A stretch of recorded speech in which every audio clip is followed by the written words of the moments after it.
Bueno, eh, comenzamos. A ver cómo es esto. Ahí. Bueno, eh, administración pública, que está bastante castigada. Administración pública, últimamente no le estoy dando estoy dando más a derecho público. Bueno, a ver, ahí estamos, achicamos un poco. Habíamos hablado de las cuestiones más abstractas de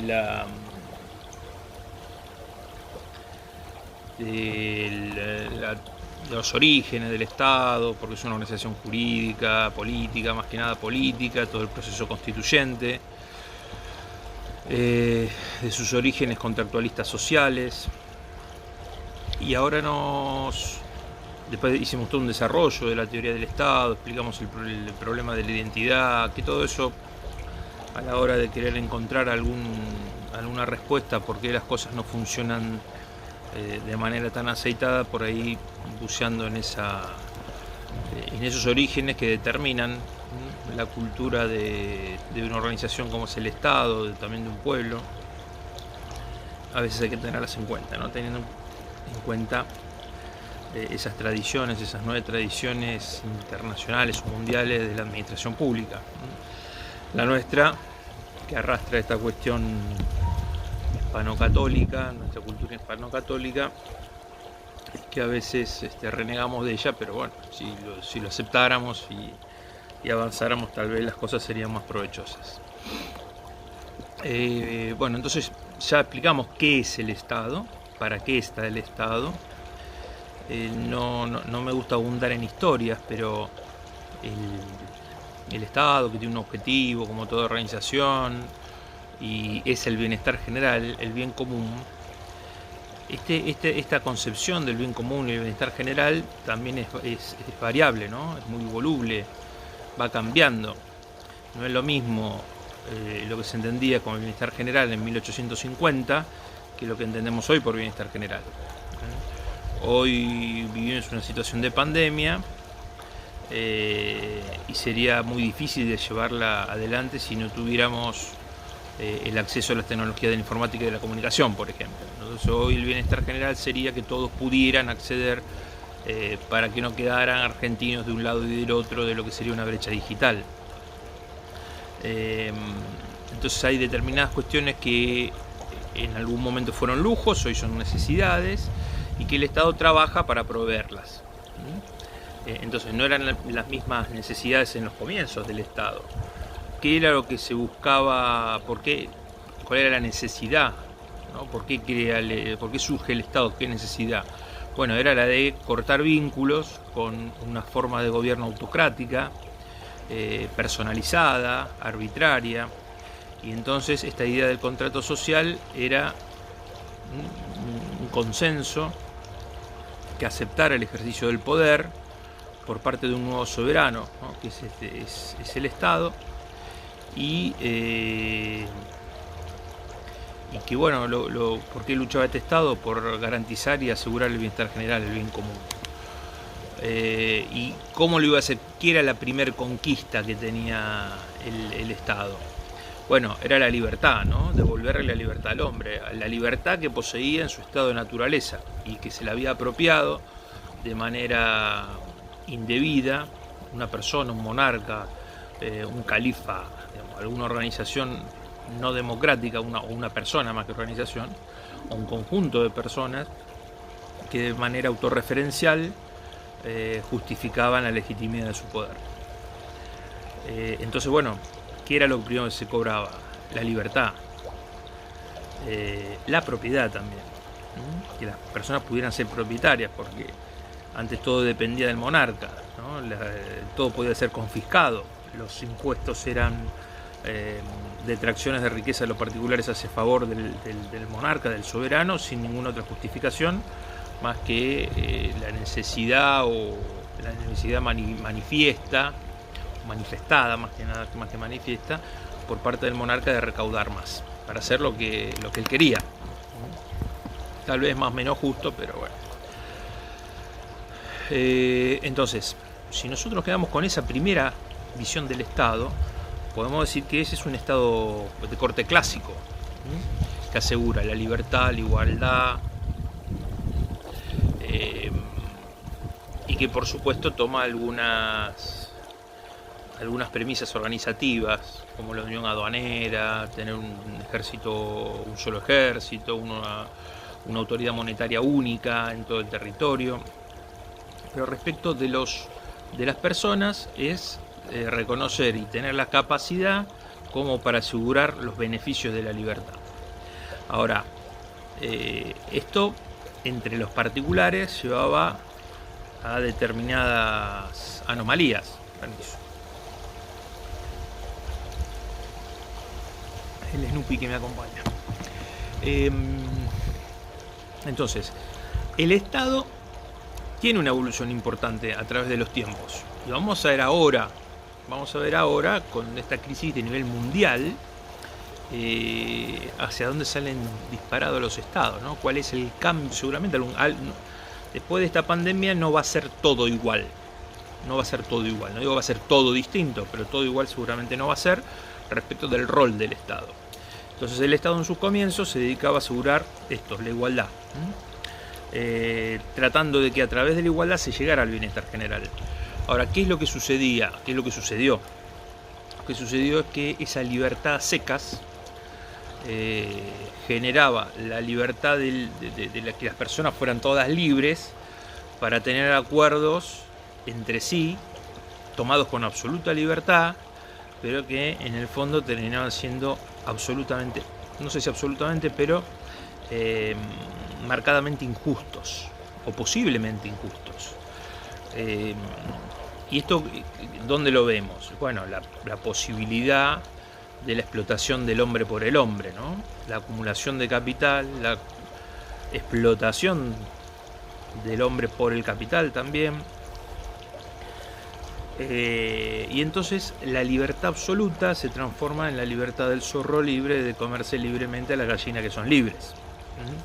Entonces la libertad no da todas las respuestas para alcanzar el bienestar general. Habíamos dicho que el Estado tenía esa concepción antropocéntrica, ¿no? El hombre de qué tenía que ser investido, de la igualdad, de ser esclavo de la ley, que somos todos iguales ante la ley. Esta es una de las declaraciones del republicanismo. Ser iguales, somos todos iguales ante la ley, la libertad y la igualdad. Ahora, si somos todos igualmente libres, tendríamos que sacar de nuestras relaciones interpersonales en el interior de una sociedad un buen provecho. Y sin embargo esto a veces no pasaba. Entonces con esto de la igualdad a secas se generó una situación de inequidad. Entonces ahí viene el gran cuestionamiento. La libertad a secas significa que todos somos absolutamente iguales. Y algunos dicen, pero eso está bien. Hoy el censo tiene, eso está bien.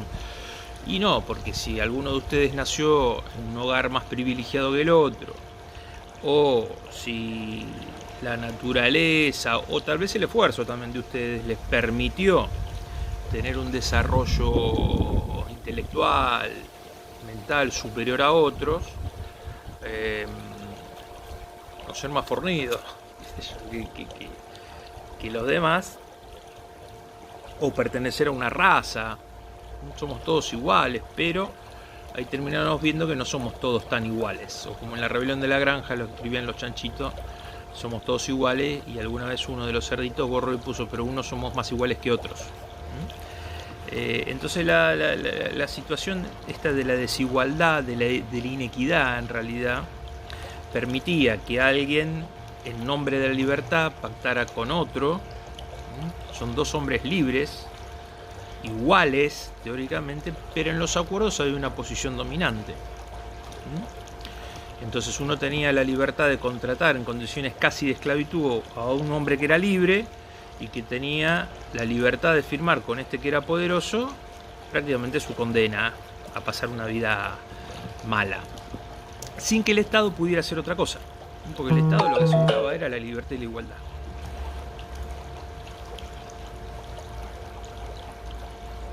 Entonces, Hay determinadas demandas, a eso lo podemos llamar un Estado clásico.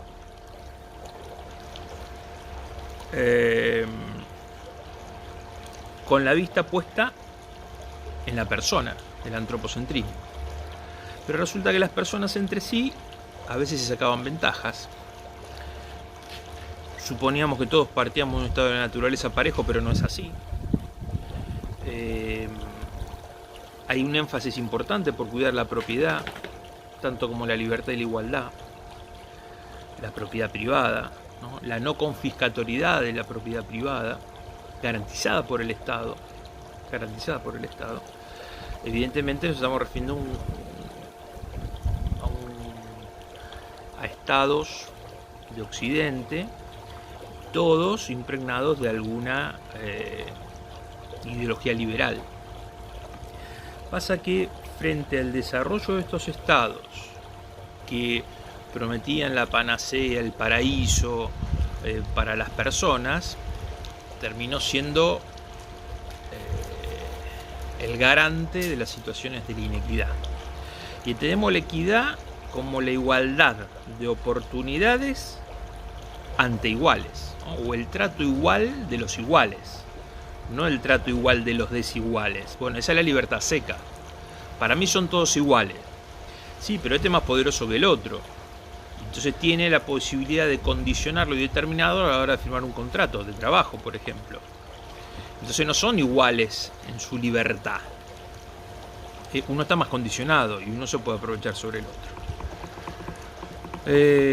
Algunos un poquito más crueles dirán, y bueno, es lo que hay.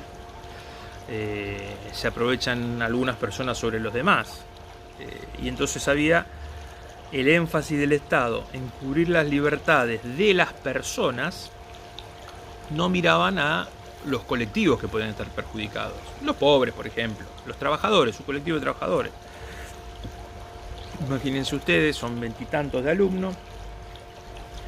Si yo fuera el dueño de la fábrica y hoy les dijera, bueno, miren, voy a echar a uno, voy a echar a dos. ¿Y a quién voy a echar? Bueno, a aquel que no acepte una rebaja de un sueldo. Entonces, el primero dice, yo acepto la rebaja del sueldo. El segundo dice, yo acepto la rebaja. Hay una corrida para aceptar la rebaja del sueldo o la condición que fuera. Entonces, ¿se entiende? El que pone las condiciones no somos libres de firmar lo que queremos, sino lo que podemos. Unos y otros lo que quiere. Entonces, ahí se genera una situación de algún resentimiento con causa, ¿no? De estas situaciones, de las relaciones hacia el interior de la sociedad, y comienzan a surgir algunas ideas, aún ya dentro de la existencia de los estados, unas ideas de tipo socializantes, de que la visión del Estado no tenía que ser solamente por las personas, sino por las categorías, o por los colectivos. Entonces, influenciado siempre por la circunstancia económica y los modos de producción, cuando surge la revolución industrial, la producción en serie, hay una importancia mayor de la tecnología sobre la fuerza laboral y sobre la capacidad de transformación de los artesanos y entonces los obreros, los trabajadores, como la película Tiempos Modernos, alguno la pudo ver, de Carlos Chaplin, que el tipo le daba vuelta una tuerca y no sabía qué estaba haciendo, si un barco, un avión, no sabía qué estaba, él le tenía que dar vuelta a una tuerca y se estaba alienando con eso, ¿no? Se volvía loco. Chaplin era un hombre de ideas avanzadas, ¿no? de ideas socializantes, inglés, pero trabajaba en Estados Unidos y fue acusado de comunista y perseguido y esas cosas. El tema es que los estados, o sea, estas ideas socializantes no son nada más sugerencias. Hubo movimientos importantes de anarquistas, de socialistas en el siglo XIX, en Europa, violentos, muchos de ellos, que encendieron algunas alarmas. La mayor de todas se va a dar con motivo de la revolución en Rusia, la revolución bolchevique. 1917, hace 100 años, un poquito más. Interesante porque la predicción, incluso Marx, la predicción era que se iban a agudizar tanto los términos de la confrontación en las sociedades industrializadas, pero finalmente terminó surgiendo una revolución de corte socialista, comunista, en una economía agraria.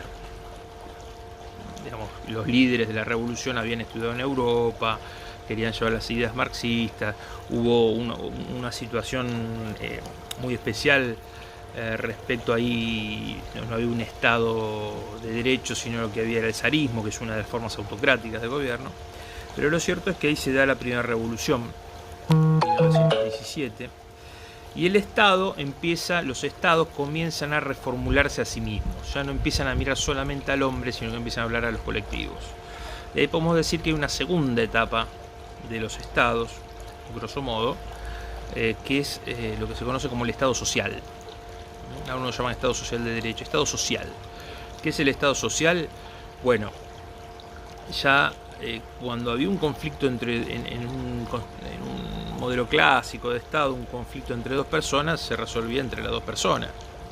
Entonces, nuevamente, si yo era el empleador de ustedes, que son 20 y pico, mi relación era 21 relaciones, ¿no? Un poderoso contra un débil, un poderoso contra un débil, un poderoso contra el débil, 21 veces, 22 veces, lo que fuera. En esta circunstancia lo que va a hacer es se va a empoderar al colectivo más débil y se le va a dotar de una personería. Entonces, ¿qué surge ahí? Primero, la protección del Estado a determinados derechos sociales. Jornada limitada de trabajo,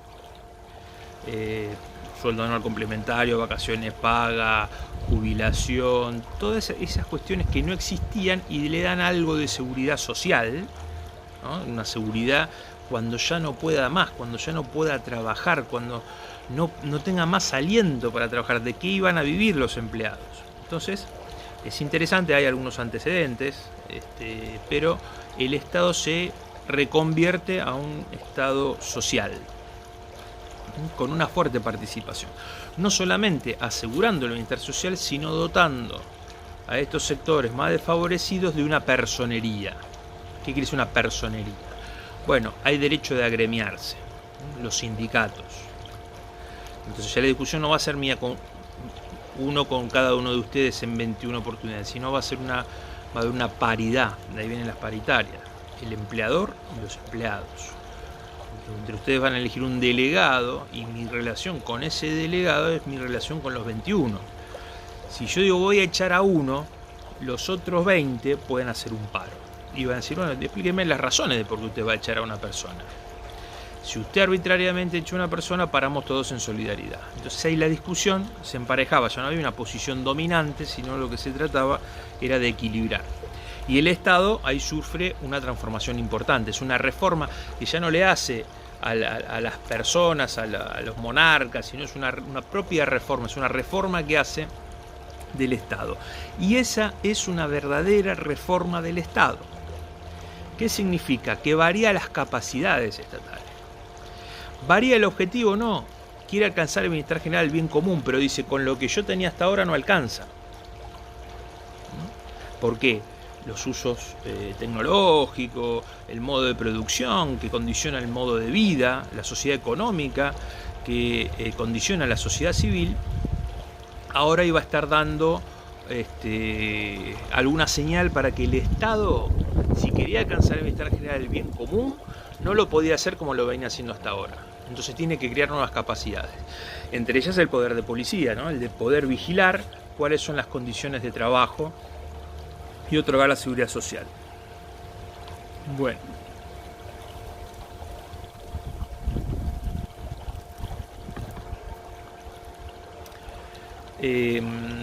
Entonces esta sería como una segunda etapa. Siempre el Estado va teniendo algún rol más o menos significativo. También dejó de ser un Estado gendarme, como se llama de la regulación de las libertades y los derechos, y en realidad también pasó a participar de manera activa en el terreno económico, ¿no?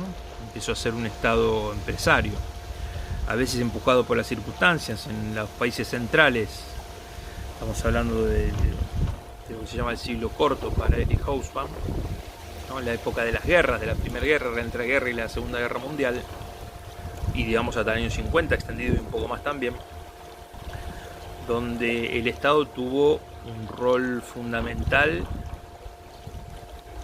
en una situación de guerra, donde tenía que generar investigación y desarrollo, que después va a ser volcado a la actividad comercial, a la actividad industrial,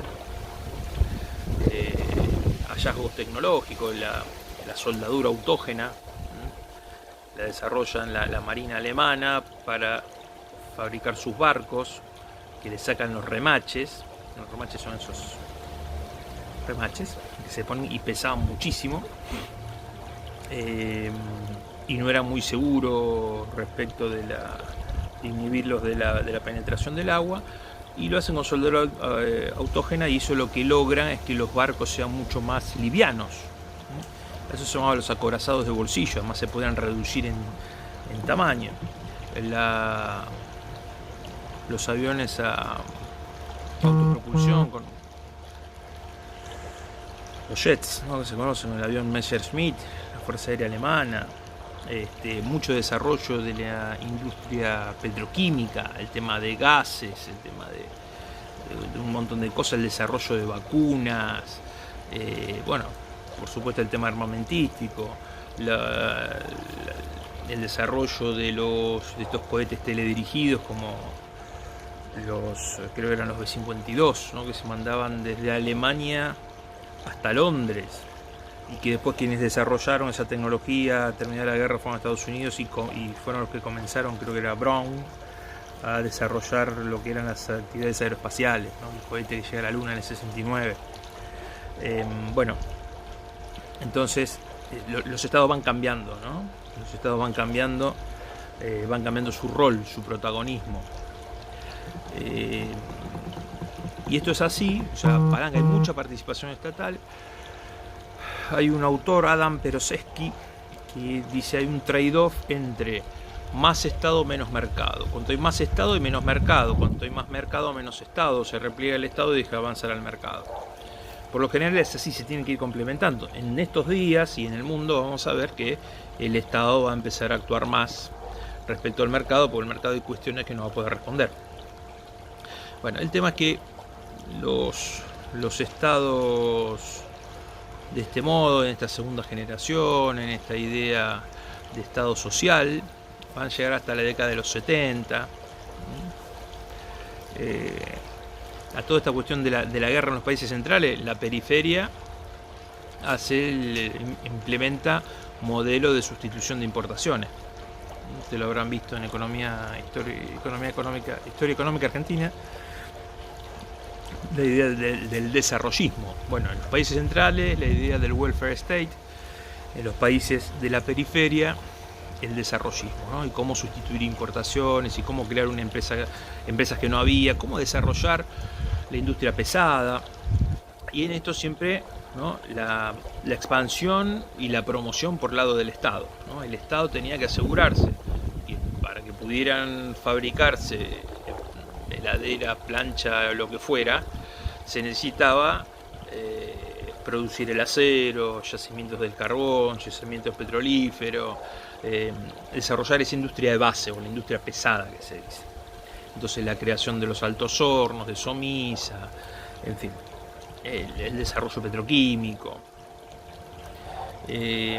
Los 70 están caracterizados por el alza del precio del petróleo, como consecuencia de una guerra de Israel, la guerra de los 6 días, creo que fue.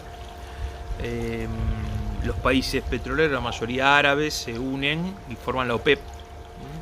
Se cartelizan, ¿no? Es una formación monopolística.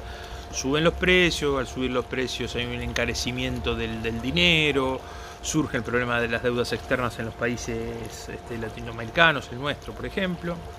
Y los 80 se tienen considerado como la década perdida, ¿no? Por eso después el kirchnerismo va a decir la década ganada, porque se habla que hay una década perdida que es la del 80. Y en esa década es una década de cambios, ¿no? donde el Estado se empieza a replegar, ya no tan necesario, porque no hay tantas demandas, ya pasó la situación de guerra, hay excedentes financieros en el mundo, se han creado grandes organismos privados,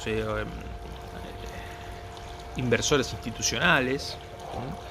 Entonces se dedican a reemplazar al Estado en la previsión social y crean los fondos de retiro de pensión. Acá tuvimos una experiencia en 10 años de las llaman las FJP, administradoras de fondos de pensión y jubilación, ¿no? Son grandes administración de plata que la empiezan a llevar estos inversores institucionales que hacen colocaciones, que hacen préstamos, todo tipo de ingeniería financiera que después va a pegar con la burbuja y la crisis del 2008, ¿no? Pero bueno, entonces el Estado se retira un poco, vuelve a ser hay una gran reforma estatal, y vamos de nuevo, sí es una reforma estatal, porque el Estado se dedica a hacer otra cosa, ¿no? El Estado le deja todas las actividades, empezando por los países centrales, un eje importante: Inglaterra de Margaret Thatcher y Estados Unidos de Ronald Reagan, ¿no? Lo que se conoció en aquella época, las Reaganomics. ¿De qué se trataba? Hay una gran reforma estatal en Inglaterra, donde Inglaterra deja de producir acero, carbón por lado del Estado, ¿no? Las famosas mineras, hay muchísimas películas de aquella época, El nombre del padre, Full Monty, siempre todo ronda con el tema del desempleo. Full Monty se trataba de trabajadores de la siderurgia, en un pueblo dominado por una mina de acero que deja de trabajar, que dejan de producir. En nombre del padre se trabaja la huelga de los mineros, que Margaret Thatcher hace un ajuste bastante salvaje, ¿no? Esas Reaganomics se las conoció como el nacimiento del capitalismo salvaje. Ahora, sí hacen una gran reforma del Estado, básicamente en Inglaterra, y que es que el Estado se va a retraer y va a tener un rol regulador. El Estado va a empezar a tener una gran actividad regulatoria. ¿Qué significa la regulación?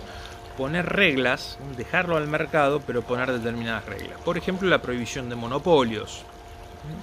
Descentraliza su gobierno a través de agencias, y esa no es una reforma del Estado, esa es una reforma administrativa. Y yo hago esta diferencia entre reforma del Estado y reforma administrativa, porque a veces nosotros llamamos mal, como en los años 90, decimos la reforma del Estado de la Argentina.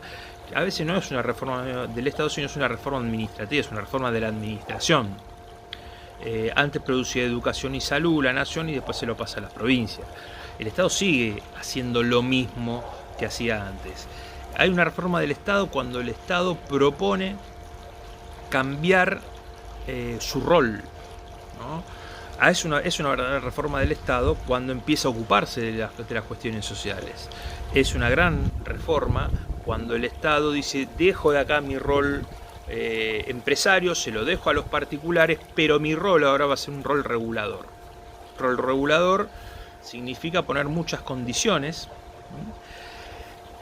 Eso se llama el contrato de agencia y genera una circunstancia que se llama el riesgo moral, el moral hazard, y que eleva por parte del Estado algo que se llama el costo de monitoreo. Es decir, no es fácil, me desprendo, me desentiendo de todo lo que hago, se lo dejo a los particulares y que ellos se arreglen. No, sino se trata de construir lo que se llama verdaderamente un marco regulatorio. ¿Por qué? Lo vamos a ver más adelante. Hay presencia de determinados bienes que necesariamente deben ser provistos de manera monopólica.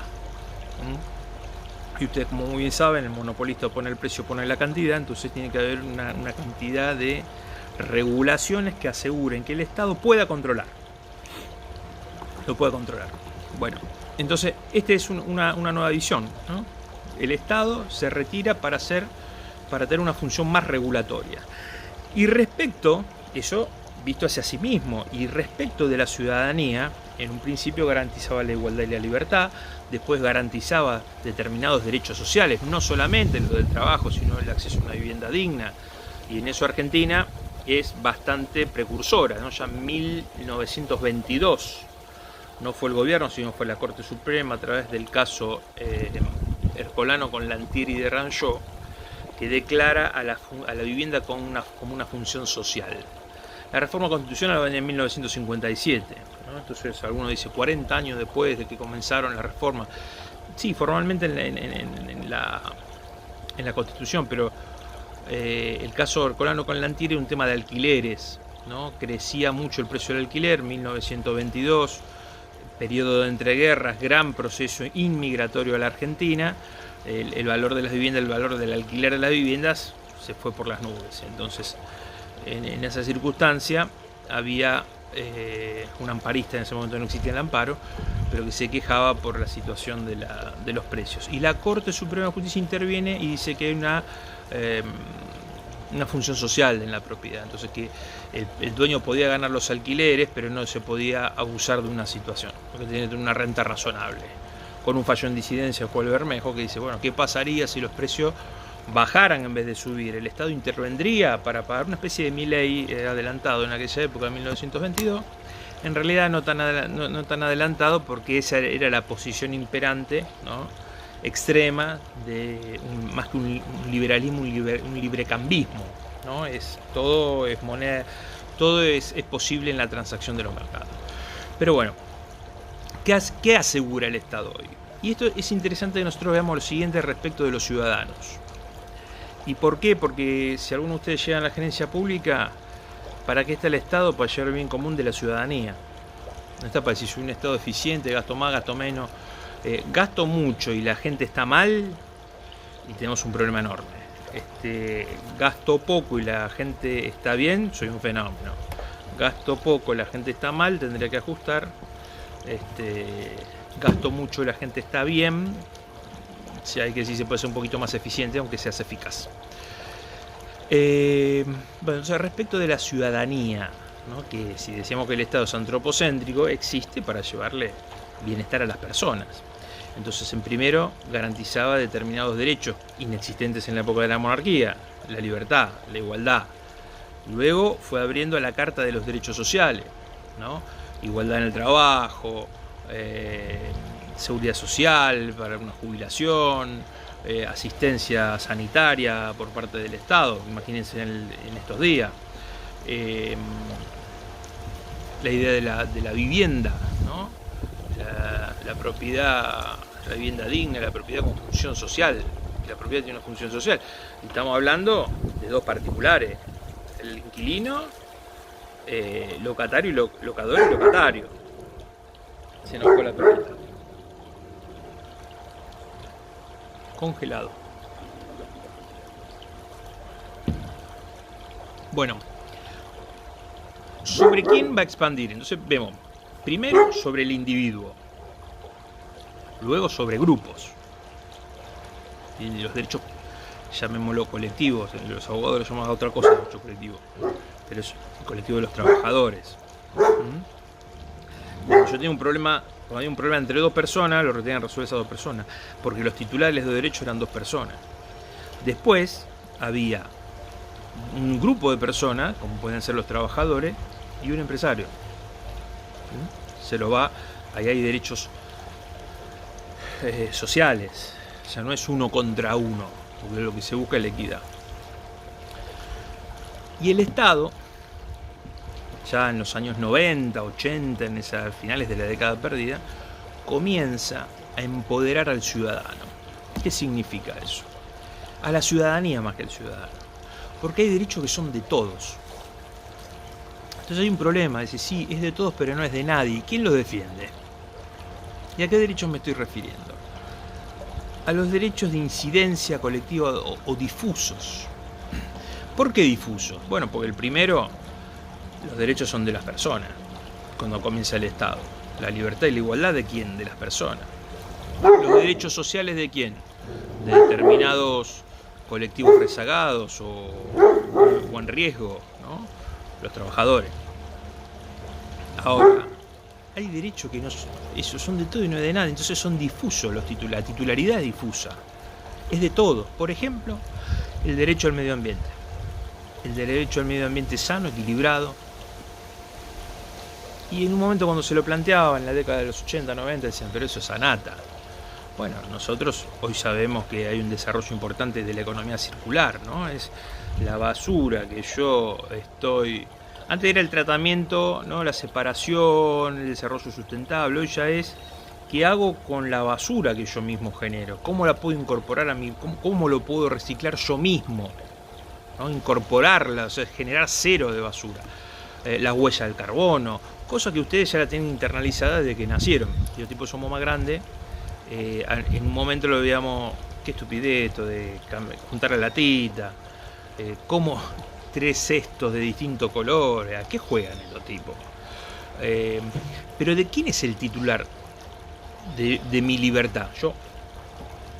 ¿Quién es el titular de mis derechos? Yo. Y el titular de los derechos de los trabajadores, todos nosotros, los trabajadores textiles, por ejemplo, los docentes, la Unión Docente Argentina, la Unión Docente Universitario de Buenos Aires, ADUBA, nosotros. Y el derecho al medio ambiente, ¿quién es el titular del medio ambiente? La humanidad. Diríamos así, pero te pitufiaste mal. No, la humanidad. ¿Y quién es la humanidad? Todos, no. Todos los que estamos, más las generaciones futuras. Pero es un concepto muy líquido. ¿Cómo puede ser las generaciones futuras? Es así, las generaciones futuras. Incluso lo dice la Constitución nuestra, creo en el artículo 41. Nos asegurar el máximo disfrute del medio ambiente y de las generaciones futuras, por parte de las generaciones futuras, o sea, sus hijos. Si no tengo hijos, los que vayan a tener, los nietos, todos tenemos que, porque nosotros somos, no, aves de paso, somos hombres de paso, humanos de paso, y después quedarán otros, y otras generaciones, y lo que tenemos que tratar es estamos obligados, no es que tenemos que tratar, estamos obligados a conservar el medio ambiente tal como lo tenemos nosotros. ¿Y qué hace el Estado? Bueno, el Estado trae prohibiciones, tiene un presupuesto un presupuesto mínimo, se llama de recursos. ¿Qué significa esto? Saco un árbol, tengo la obligación de poner 3. Antes de llevar adelante un emprendimiento, tengo que pedir un certificado de aptitud ambiental del proyecto, que no daño. Hay un sinfín de cosas y otros derechos, como son, por ejemplo, los derechos de los consumidores. Bueno, a todos esos se los conoce como derechos difusos, y el Estado está obligado, y de hecho lo está, a protegerlos. Entonces, ¿por qué? Bueno, porque se entiende que hoy alcanzar el bienestar general, entre otras cosas, es gozar de un medio ambiente sano. Tratar de evitar el calentamiento global, y entonces son los estados, a través del tratado, del acuerdo que se hizo en Río, que se hizo en París, etcétera, etcétera, que tienen que ponerse como obligación, como meta, cuidar estos derechos de incidencia colectiva o de interés difuso. Bueno, van 38 minutos de esto, no es Zoom, pero es como si fuera, porque van casi 40 minutos. Cortamos acá y seguimos.